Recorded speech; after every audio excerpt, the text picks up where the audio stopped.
Now, the murder trial of a Limpopo man accused of ordering a hit on his wife has been postponed to August. 57-year-old Stanley Lishabane and his co-accused appeared in the High Court in Polokwane today.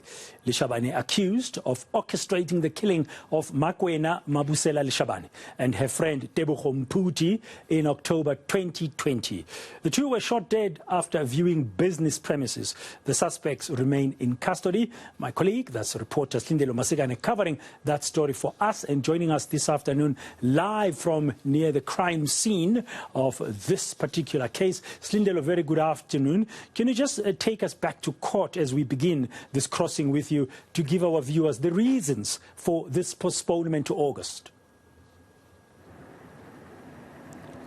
Well, Bredan, it was quite astonishing, I think, for the trial not to proceed today because, as you would know, once trial dates have been set down, then the matter is expected to continue, especially because a lot of logistical matters need to take place in order to ensure that the trial runs according to those trial dates. However, this morning, the court was taken by surprise when one of the accused decided that they were going to change legal representation, and that particular lawyer isn't available on the dates that have been set down for the trial. Also adding to that, Lishabane himself also telling the court that he's not feeling very well and needs medical attention, alluding to the fact that he may not actually be fit to stand trial. And so those were the reasons why the trial did not continue today. But for the family, they believe that all of this is just delaying tactics and that the accused are just trying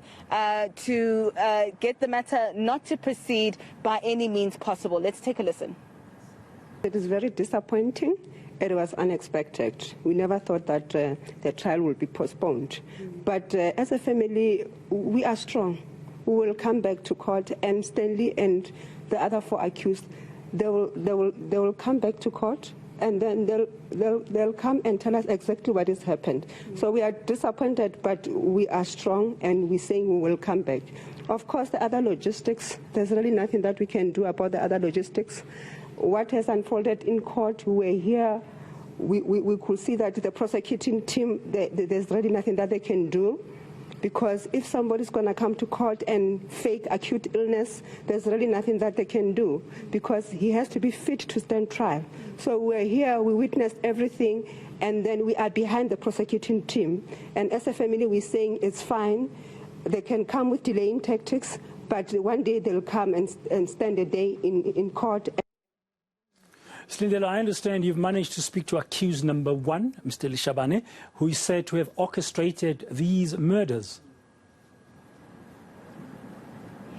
Yes, we did get an opportunity during the adjournments at the court proceedings, and you would remember back in 2020, Bredan, that this story made headlines because at the time it was quite astounding that these two women who seemingly were just viewing business opportunities here in this very location, here in this industrial park, were actually at the location where Makwena as well as her friend Tebogo were shot down in a hail of bullets at this very location. We know that they were in a Mercedes-Benz viewing properties here in this industrial park, and they were then shot, they were gunned down, execution style, Bredan. And at the time it seemed like it may have been a random act of crime, but as investigations unfolded, the team found at least 4 suspects, 4 of the accused in Gauteng, and Lishabane was then arrested in hospital after trying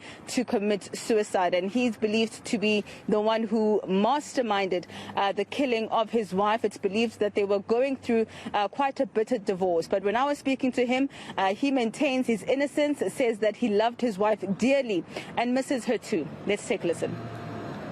You still maintain your innocence? Yes, I do indeed, yes. Did you love your wife? Very much so, yes. What do you want to say to the children? That's a sad one. That's a message I can't even relate to them through a third party. I'm sorry to respond that way, but yeah.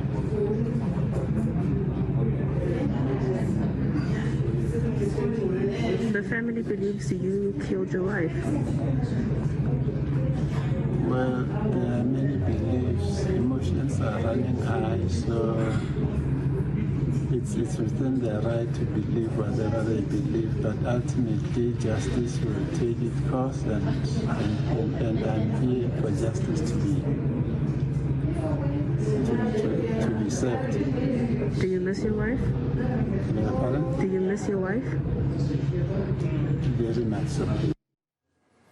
Well, that's the man there in the dock, 57-year-old Stanley Lishabane, speaking to you a little bit earlier, Silindelo.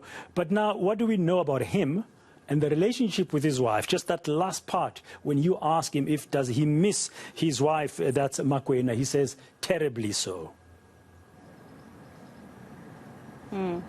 What we understand is that when this incident took place, Bradan, or the killings of these two women took place, it seems the relationship between Makwena and her husband had soured. We understand that they were going through what was going to be a divorce, but I think the family was at the time trying to intervene, trying to see if a solution could be found. And according to Makwena's sister, they never expected that the end result would be the death of Makwena as well as her friend. Let's take a listen. They had the challenges in their marriage just like any other couple, and then but we never suspected that it could end up this way. You know, we thought maybe as a family we could intervene, but it looked like they were facing divorce, so we're not sure exactly what happened. But we are suspecting maybe the husband was threatened by divorce and stuff like that, but we are not sure. But at the very same, on the same breath, we don't know the motive behind the killing, but we can just say things were not so fine in the family, and then we're still busy trying to help them sort out their problems. But we didn't think death was the solution. That's how we end that update from reporter Silindelo Masikane in Limpopo.